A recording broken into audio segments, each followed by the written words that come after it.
dosa jahil. Dosa jahil ni maknanya kita melakukan amalan-amalan syariat Allah ni tidak mengikut seperti mana yang dituntut. Ini kita takut. Mana kita tak tahu, maka banyaklah perkara-perkara yang kita buat salah dan silap. Tapi melalui hadis yang saya baca tadi, Nabi memberi jaminan orang yang rajin datang majlis ilmu, orang yang sentiasa datang menuntut ilmu, dan orang yang sama semuanya, tengok muka yang sama ya, maka sesungguhnya Allah hapuskan dosa kita. Dosa-dosa jahil tu Allah hapuskan. Dalam erti kata lain, bila Allah hapuskan dosa kejahilan tu, Allah terimalah amalan kita walaupun kita buat silap. Tetapi dengan syarat terus menerus menuntut ilmu. Kerana dengan menuntut ilmu lah kita akan memperbaiki kesalahan-kesalahan kita yang lalu. Khususnya berkenaan dengan solat. Solat ni ibadat harian. Dan tak boleh kita ambil perkara yang ringan. Kerana solat ni adalah tiang agama. Dialah yang menentukan amalan-amalan yang lain diterima oleh Allah ataupun tidak. Solatlah menentukan amalan zakat kita, puasa kita, sedekah kita, apa lagi? Bacaan Al-Quran kita diterima oleh Allah dengan solat yang betul. Baru yang lain-lain diterima Allah. Nabi menyebut dalam hadis dia yang lain, awwalu ma yuhassabu minal 'abdil yaumal qiyamah as-salah. Perkara yang mula-mula akan dihisab di akhirat kelak bagi anak Adam adalah solat. Fa idza saluhat saluha sa amalihi wa idza fasadat sa'iru amalihi. Yang bermaksud solat adalah tiang agama. Solat adalah amalan pertama yang akan dihisab oleh Allah di akhirat kelak. Barang siapa solatnya betul, maka amalan-amalan yang lain juga turut betul. Fa idza saluhat saluha sa'iru amali. Tetapi barang siapa solat dia rosak, ada cacat cela, ada kesilapan sana, kita buat benda yang salah, maka sesungguhnya amalan-amalan lain juga tidak akan diterima oleh Allah. Maknanya tidak juga akan turut rosak.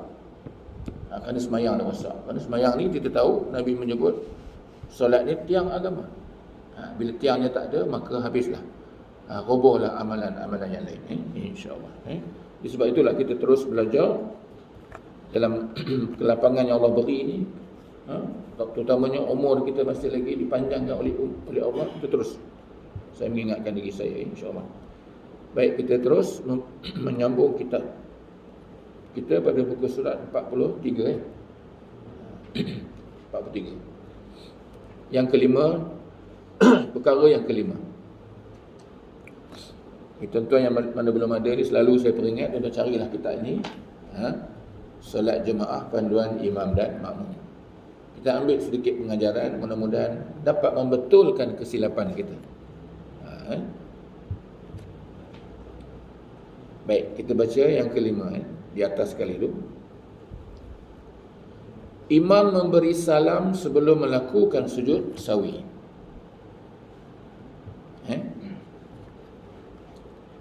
Jadi ada perkara-perkara yang imam kadang-kadang dia nak buat sujud sawi. Dan sujud sawi itu bila dibuat? Sebelum salam. Sebelum salam.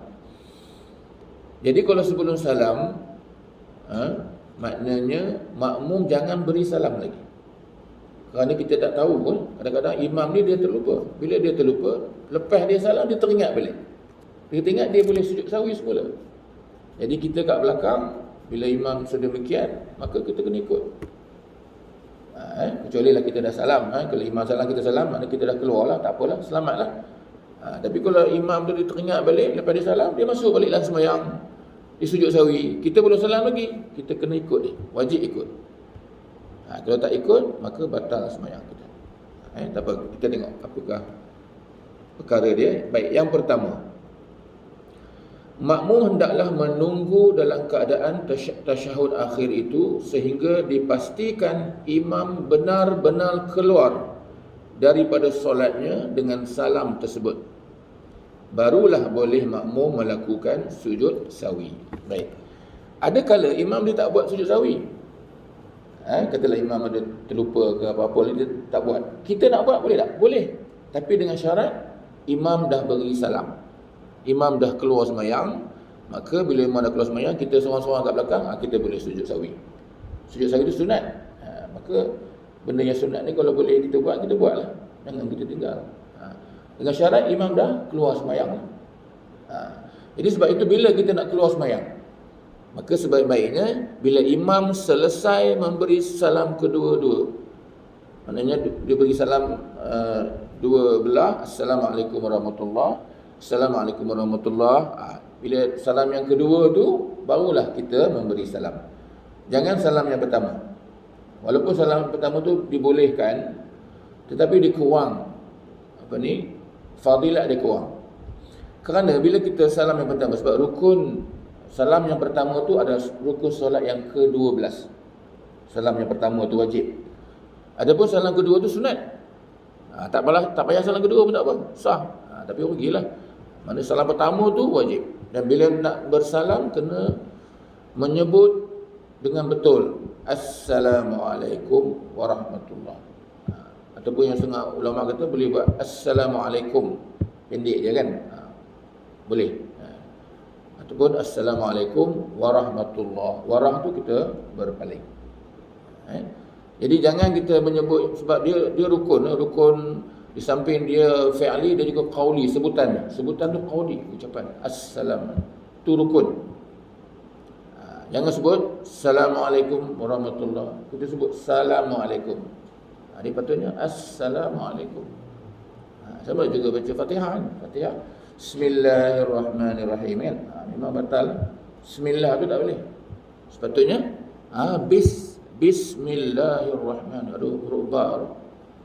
Jadi maknanya salam Assalamualaikum warahmatullahi. Bila sebut warah tu kita berpaling.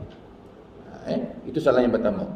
Jadi saya kata tadi, kalau kita ikut juga imam salam pertama, boleh, sah. Tapi kurang sempurna. Kerana bila kita salam pertama, imam salam Assalamualaikum warahmatullahi, kita pun salam juga. Ada mazhab yang salam awal, salam yang pertama tu. Di salam Assalamualaikum warahmatullahi. Bila kita salam, maknanya kita dah keluar sembahyang. Bila kita keluar sembahyang, imam ada satu lagi salam yang kedua. Assalamualaikum warahmatullahi, imam kita yang kedua kan. Kita dah keluar sembahyang. Memanglah kita ikut juga imam tu salam yang kedua. Tapi bila kita mendengar bacaan imam ketika kita dah keluar sembahyang, pahala dia kurang. Faham? Bila kita dah keluar sembahyang, Assalamualaikum warahmatullahi, kita dah keluar sembahyang. Jadi bila kita keluar sembahyang, imam ada satu lagi salam, Assalamualaikum warahmatullahi. Kita ketika salam pertama dah keluar sembahyang. Bila kita buat salam yang kedua tu, kurang pahalanya. Kerana kita dah keluar sembahyang awal-awal tadi. Jadi jangan, yang pertama jangan lagi. Biar Assalamualaikum warahmatullahi, imam kata belum lagi.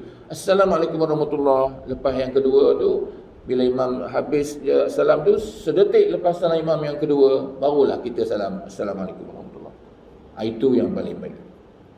Boleh Jadi maknanya dia kata bila kita nak sujud sawi, dipastikan benar-benar imam telah keluar daripada solatnya. Imam keluar bila dah selesai kedua-dua salam, itu yang terbaik. Jadi boleh sujud sawi. Baik, yang kedua, makmum yang sedar imamnya memberi salam kerana terlupa, lalu terus melakukan sujud sawi tanpa niat mufaraqah, dianggap sengaja melakukan perbuatan tambahan yang tidak dilakukan oleh imamnya. Solat makmum tersebut batal dengan perbuatannya yang sengaja itu. Jadi sebab itu kalau kita terlalu gopoh, imam baru salam pertama, kita terus kita sujud sawi. Ini cerita nak buat sujud sawi ni makmum. Cerita makmum nak buat sujud sawi ni bila? Dia ada beberapa keadaan. Yang pertama, kita boleh nak sujud sawi, boleh, tapi kena niat mufaraqah. Itu boleh. Itu bila boleh imam. Bila niat mufaraqah tu maknanya kita tidak mengikut imam. Jadi kita bebaslah nak sujud sawi ke, tak sujud ke, terpulang. Tapi kalau nak ikut imam juga, pastikan imam dah selesai kedua-dua salam kiri dan kanan, barulah kita sujud sawi. Jangan semasa imam salam tu kita sujud sawi dengan sengaja, maka batal lah. Ini maksudnya. Ini maksud yang kedua ni, maknanya dia kata imam sedar makmum sudah imamnya memberi salam kerana terlupa, lalu terus melakukan sujud sahwi.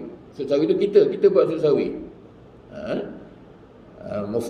Tanpa niat mufaraqah, tak ada niat mufaraqah langsung, maka dianggap sengaja, maka melakukan perbuatan tambahan yang tidak dilakukan oleh imamnya, solat makmum tersebut batal. Jadi kita bila sembahyang jemaah ni tuan-tuan, dia cukup banyak pantang larang ni. Tak boleh kita membuat sesuatu mengikut sesuka hati kita, tak boleh. Sebab itu kita tak boleh bergerak sebarang gerakan. Imam bila imam rukuk umpamanya, biar imam rukuk betul-betul, barulah kita rukuk. Imam dah sujud betul-betul, dahi dia dah sampai tempat sujud, barulah kita sujud. Ini yang hadis Nabi menyebut, selalu saya baca, idza kabbara imamu fakabbiru. Apabila imam telah bertakbir, barulah kamu takbir. Wa idza sajada wa idza raka'a farka'u. Apabila imam telah sujud, barulah kamu sujud. Ini perintah Rasulullah sallallahu alaihi wasallam. Dah sujud, imam dah buat dulu, Allahu akbar, barulah kita turun. Dalam riwayat yang lain, para sahabat menceritakan dalam kitab, bila Rasulullah sallallahu alaihi wasallam sujud, dahi Rasulullah sampai tempat sujud, kami para sahabat mencerita dalam hadis, masih lagi sedang berdiri. Sahabat berdiri, tak ada ikut imam lagi. Rasulullah dah sujud dah, dahi Rasulullah dah sampai tempat sujud. Sedetik lepas sujud Rasulullah tu, bila Rasulullah kata Allahu akbar, sedetik selepas bar Rasulullah, barulah sahabat bergerak, Allahu akbar, turun ke bawah. Itu riwayat. Riwayat yang lain pula, apabila Rasulullah bangun daripada sujud yang kedua, Rasulullah bangun Allahu akbar, dah tegak dah. Allahu akbar, dah tegak. Sebab itu imam dengan sebutan dia kena sama. Bila dia tegak tu, Allahu akbar, sama. Jangan bergerak dulu, suara kemudian. Ini dia, walaupun dia tidak membatal, tapi kadang-kadang boleh menjejaskan pahala. Jadi bila Rasulullah dah tegak Allahu akbar, kami para sahabat diceritakan masih lagi sedang sujud. Sahabat semua sujud, Rasulullah dah tegak dah. Ini sembahyang yang ditunjuk oleh Rasulullah sallallahu alaihi wasallam. Nabi menyebut hadis dia, tuan-tuan biasa dengar, sallu kama raaitumuni usolli. Sembahyanglah kamu seperti mana kamu lihat aku sembahyang. Ini hadis ni ditujukan kepada para sahabat. Sahabat yang melihat Rasulullah, kita tak lihat. Tapi bila Rasulullah dah wafat, hadis itu masih lagi relevan, pada dituju kepada kita. Kita hanya melihat hadis-hadis, kitab-kitab yang ada ditinggalkan oleh para sahabat dan Rasulullah. Jadi kita baca. Begitu Baik, itu yang kedua. Jadi jangan kita, imam belum selesai salam, kita terus sujud sahwi, batal kerana melakukan perkara yang tidak dibuat oleh imam. Yang ketiga, makmum yang sedar imamnya memberi salam kerana terlupa tuntutan sujud sahwi, tetapi ikut memberi salam dianggap telah sengaja keluar daripada solat dengan salamnya itu. Sekiranya imam teringat sujud sahwi selepas salamnya tidak sengaja itu, lalu melakukannya, maka makmum tersebut tidak lagi dituntut melakukan sujud sahwi itu. Jadi kalau kita dah salam selesai kan, imam dia boleh masuk sembahyang balik. Kadang dia lupa kan, dia Assalamualaikum warahmatullahi, ini imam ni, Assalamualaikum warahmatullahi, dia teringat, aku tak buat sujud sahwi. Sunat dia nak buat, boleh buat, tak buat pun tak apa, katalah dia nak buat, dia masuk balik sembahyang kan. Tapi kita dah salam tadi.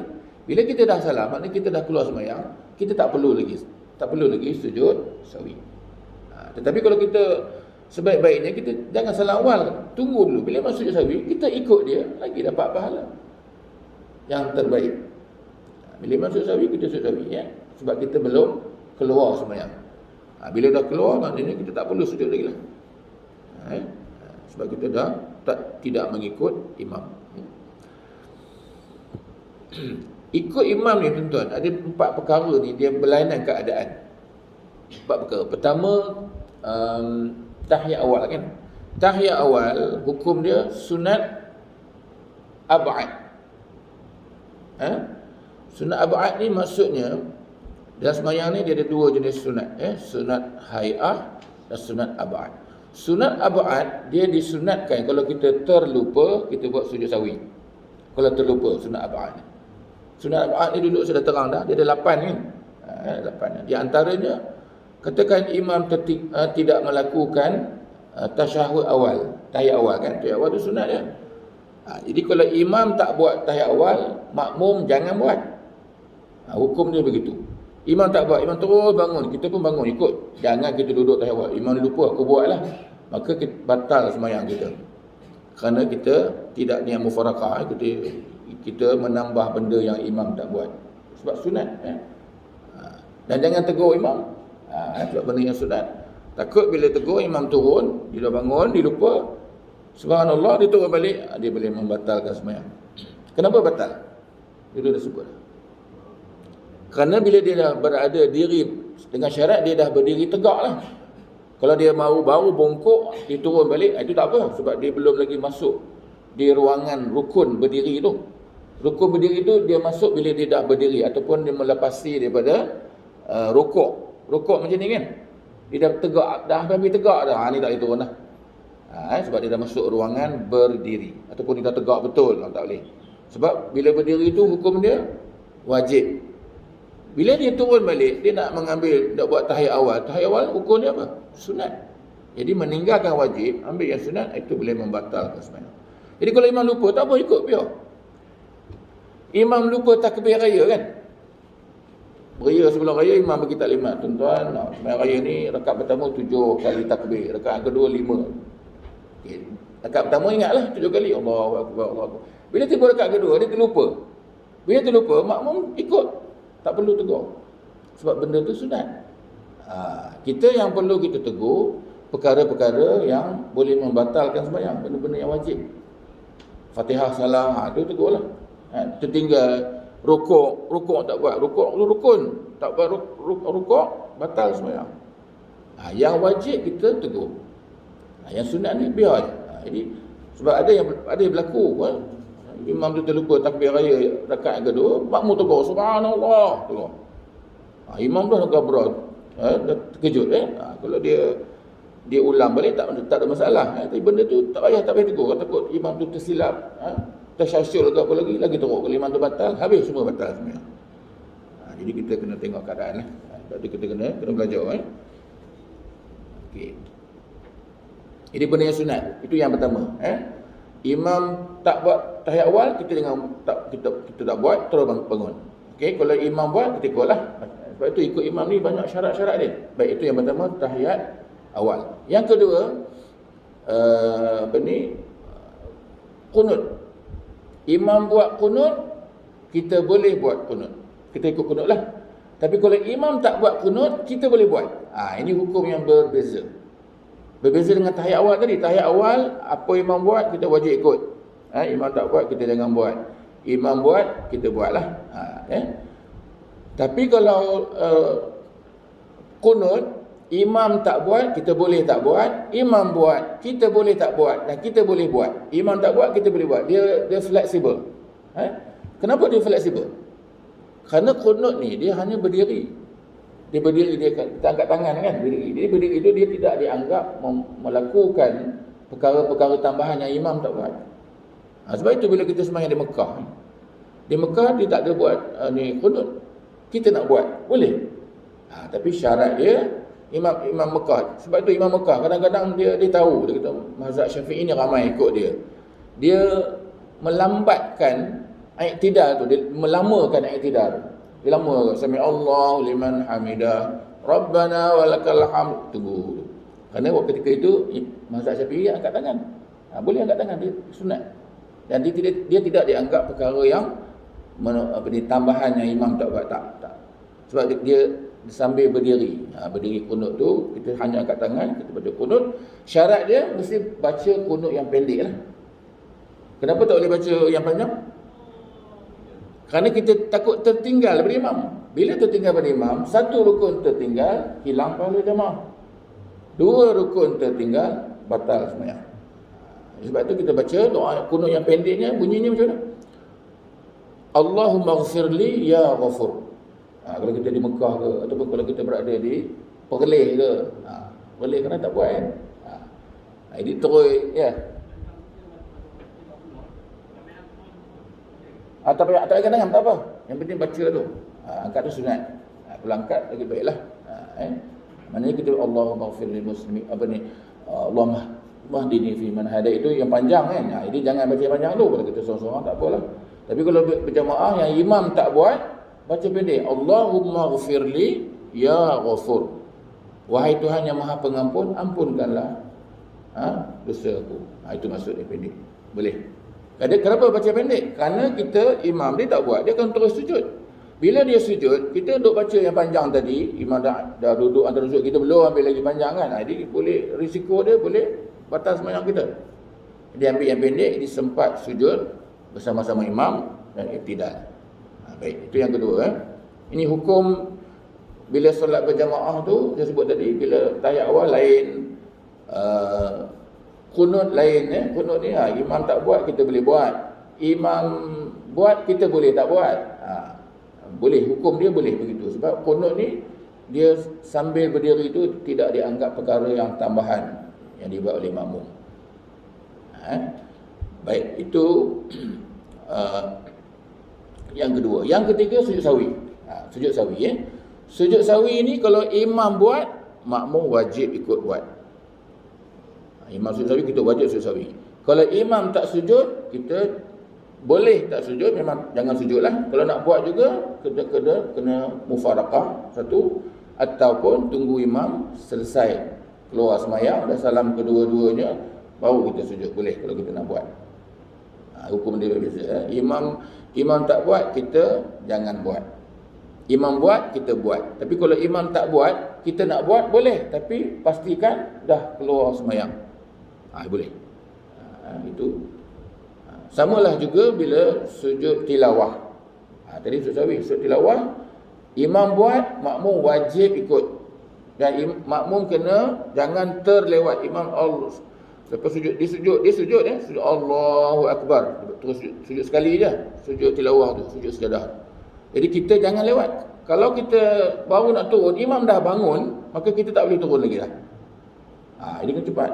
Imam turun cepat. Dan kita boleh menyamai pergerakan imam boleh. Tapi bukan menyamai maksudnya sama dengan dia. Dia turun dulu, dia belum berhenti bergerak, kita bergerak boleh. Kerana sujud tilawah ni dia tidak seperti rukun-rukun dan sembahyang. Rukun yang lain-lain itu mesti imam buat dulu, dan imam selesai baru kita ikut. Kerana sujud sawi ini sujud yang khusus pada subuh Jumaat, dan hukum dia sunat. Ya.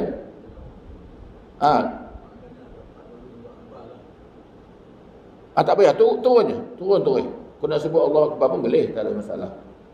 Jadi maksudnya nak cerita hukum dia, bila imam buat, makmum wajib buat. Kalau tak buat, batal sembahyang.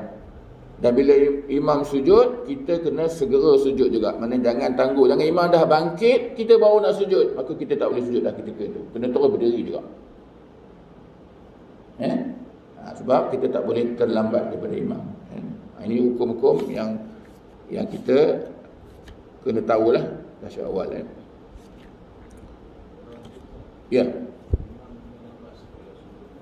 Ya, patutnya melamakan sikit lah.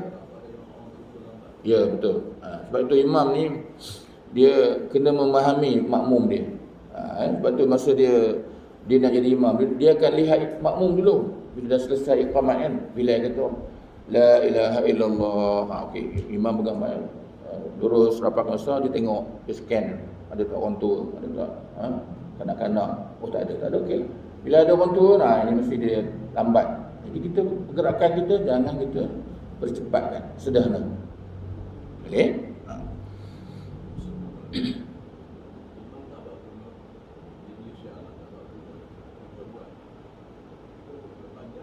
Boleh?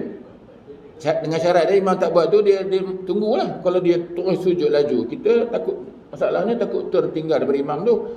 Di Malaysia pun baca yang pendek juga. Yang pendek juga. Dia disebabkan baca yang pendek tadi, takut kita tertinggal daripada imam dua rukun berturut-turut. Dua rukun ni boleh batal lah. Satu rukun pun tak boleh lah. Satu rukun ni luput pahala jamaah tak dapat. Jadi mesti segera. Bila imam sami Allahu liman hamidah rabbana walakal hamd, kita kata Allahumma ighfirli Ya Ghafur. Imam turun Allah Akbar. Kita dah ikut pendek je. Dia tak payah baca Imam Hadni fi man hadai panjang kan. Jadi kita boleh buat demikian kerana qunut ni dia special. Kerana tertinggalnya rukun sunat ab'ad, jadi ada 8. Kalau saya ulang balik, 8 ni 4 dalam tahiyat, 4 lagi dalam qunut. Kalau tertinggal sunat ab'ad ini, disunatkan buat sujud sawi di akhir. Sunat je, kalau terlupa tak buat tak apalah. Terlupa pun tak apa sebab dia sunat. Apa dia 8 tu?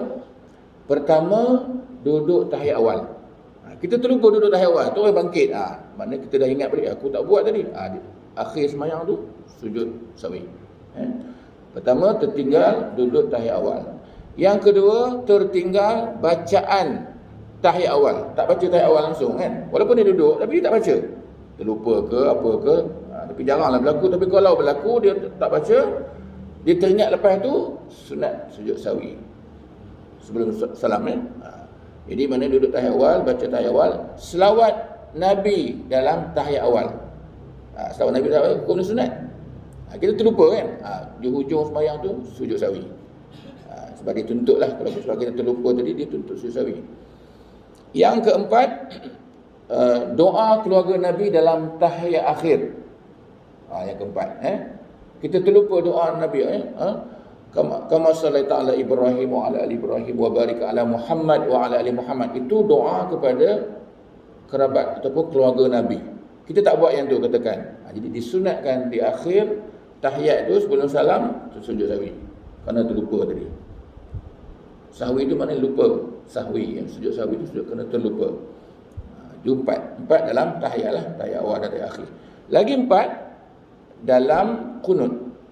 Tertinggal berdiri kunut. Kita tak diri terus sujud kan, tertinggal tu. Sujud sahwi lah, kalau ingat lah. Kalau tak ingat, tak payahlah. Yang kedua, membaca kunut. Yang kedua, terlupa baca. Berdiri lupa baca, contoh. Mana teringat nanti, sujud sahwi lah. Yang ketiga, selawat Nabi dalam kunut. Kita tak selawat, baca sekerat je. Allahumma salli tak baca kan. Dia teringat tadi kita tak selawat lah dalam kunut. Teringat sujud sahwi. Itu yang ketiga. Yang keempat, mendoakan keluarga Nabi dalam tahiyat dalam kunut. Itu dalam 8, ada ulama kata 7. Ada 8 ni. 8 lah kita ambil yang banyak. Bila tertinggal keempat-empat ni disunatkan sujud sahwi. Adapun yang lain-lain, sujud sahwi ni bukan kerana sunat meninggal sunat ab'ad je. Ragu-ragu pun boleh. Ragu-ragu rakaat 4 ke 3, contoh. Di hujung tu sujud sahwi. Bila imam buat, makmum kena ikut. Makmum tak tahu apa silap kan. Imam yang tahu kan. Imam yang kata, ya aku tadi ragu-ragu. Imam sujud sahwi, makmum heran. Ikut, jangan tak ikut. Kalau tak ikut, batal. Kerana mengikut imam tu, hukum dia wajib. Nabi menyebut hadis dia, innama ju'ilal imamu liyu'tamma bih, fala takhtalifu alaih. Imam itu dijadikan sebagai ikutan para makmum. Jangan kamu menyalahi dia. Jangan kamu tak ikut dia. Jangan kamu potong, mendahului dia. Jangan kamu sama dengan dia. Itu makna-makna dia. Ya. Ya.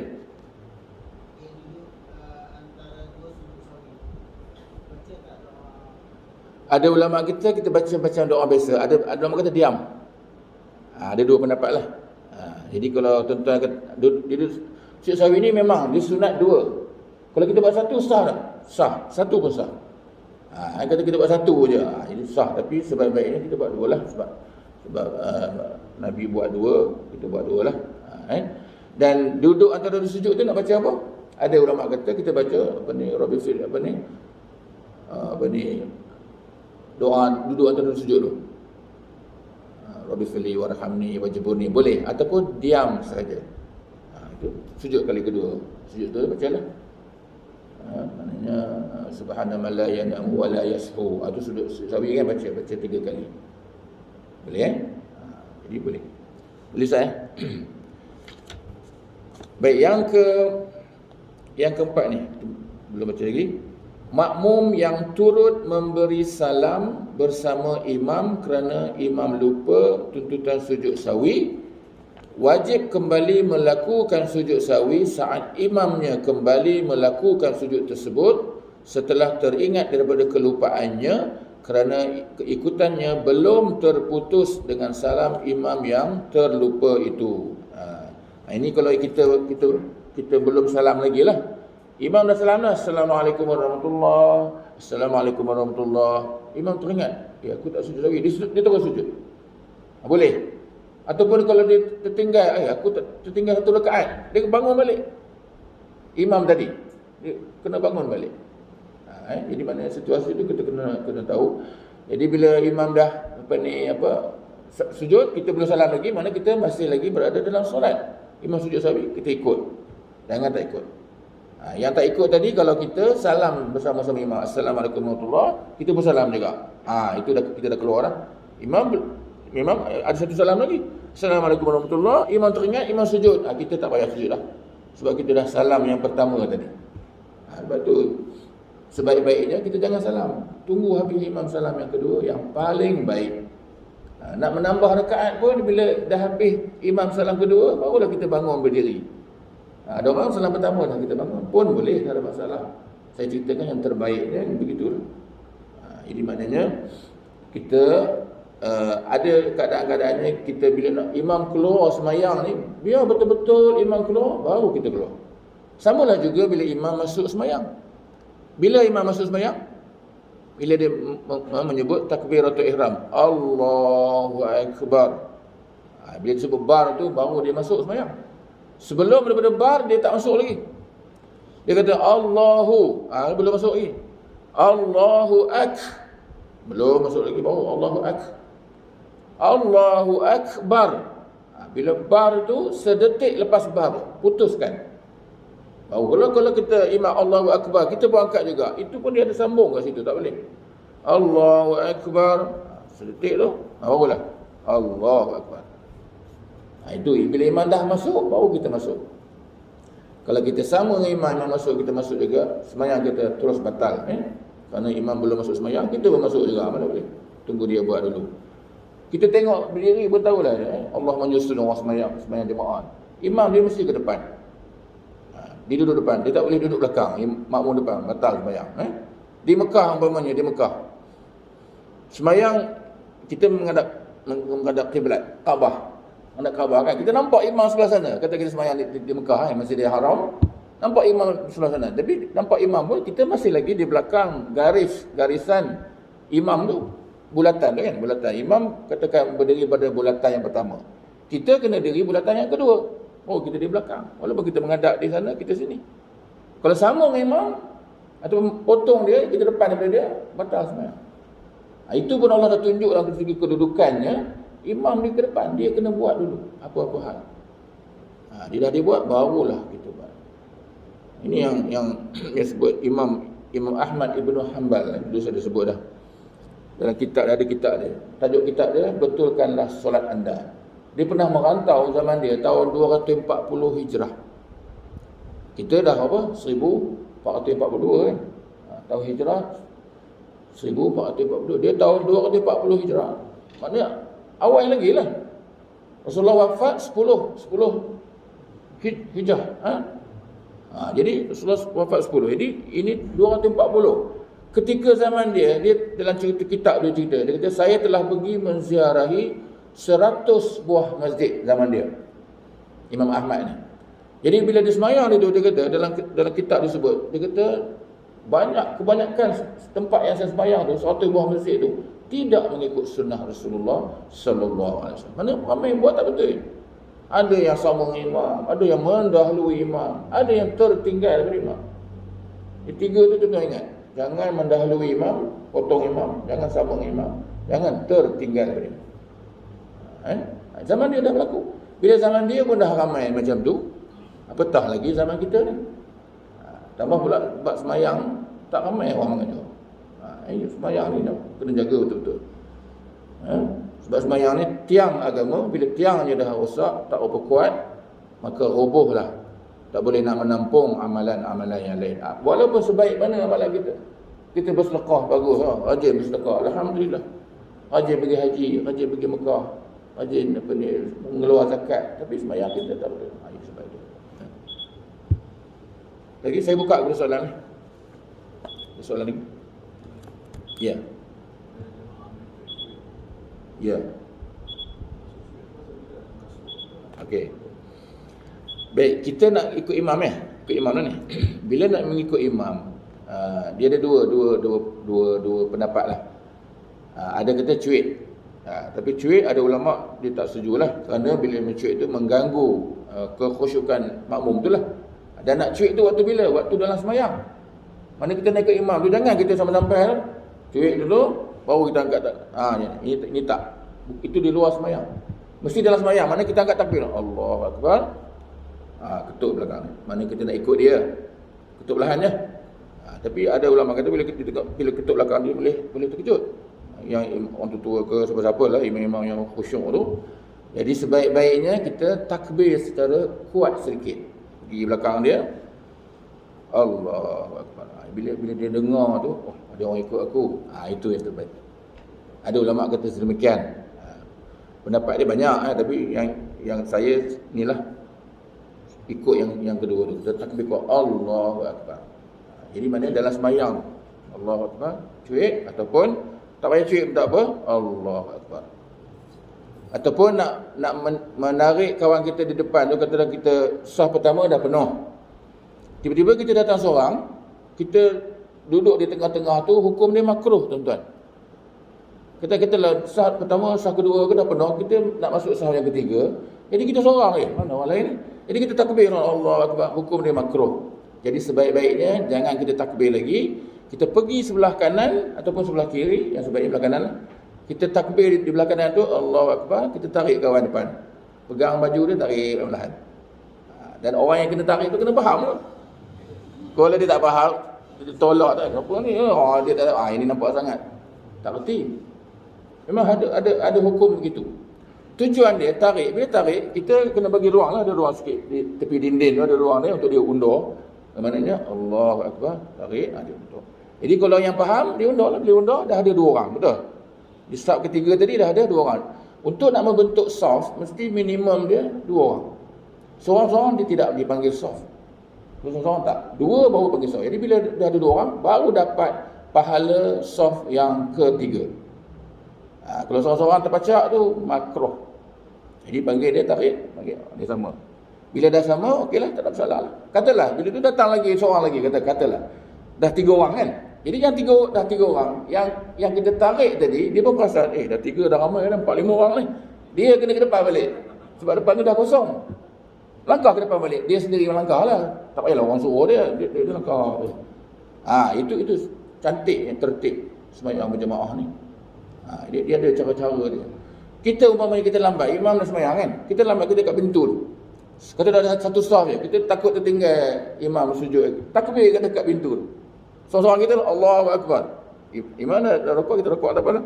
Dia dah tegak balik, kita nak rapat jemaah tu, jalan perlahan-lahan. Langkah dua berhenti, langkah dua berhenti. Dengan tiga. Kalau tiga langkah berturut-turut, batas sembahyang. Jadi kita langkah ke depan tu, ada ulama kata bila langkah satu belum lagi. Ini baru satu, sama kan? Pergi tu, ni baru dua. Faham Kalau kita nak langkah ni, satu, langkah kanan dia, satu. Belum satu lagi, satu. Dua. Kita melangkah ke depan macam tu. Ada ulama kata setiap langkah tu dia kira satu. Satu sama dua, satu, dua kan? Jadi maknanya apa pun langkah tak ada masalah. Yang penting jangan 3 langkah berturut-turut, tak boleh. Jadi kita langkah tu, kalau lama ke depan dapatlah rakaat tadi. Boleh? Kalau kita ke depan terus, kita lambat. Imam dah rukuk, kita baru nak ke depan dah lambat. Begitu Boleh tuan-tuan? Boleh? Ada lagi soalan? Sembahyang jemaah ni itulah dia banyak permasalahan. 1001 masalah. Kalau kita sembahyang seorang kan, di antara yang saya suka sebutlah. Kita sebenarnya sembahyang seorang Bila nak tahiyat tu, kita baru teringat, tadi aku tak rukuk rakaat kedua, katalah. Terlupa rukuk. Masa tahiyat kita ingat. Maka kita wajib bangun balik, rukuk di situ. Rukuk yang kita lupa tadi. Rakaat apa? Kedua katakan. Bila rakaat kedua kita terlupa rukuk, rakaat ketiga, rakaat keempat, semua tak pakai. Kerana dalam sembahyang ni dia ada tertib. Tertib tu kena ikut dan ikut sampai habis. Boleh? Saya rasa sekadar tu dulu mengikut SOP yang baik tu daripada Allah. Yang lemah tu saya sendiri, saya ampun. Aqulu qawli hadza wa astaghfirullahal azim li wa lakum. Assalamualaikum warahmatullahi wabarakatuh.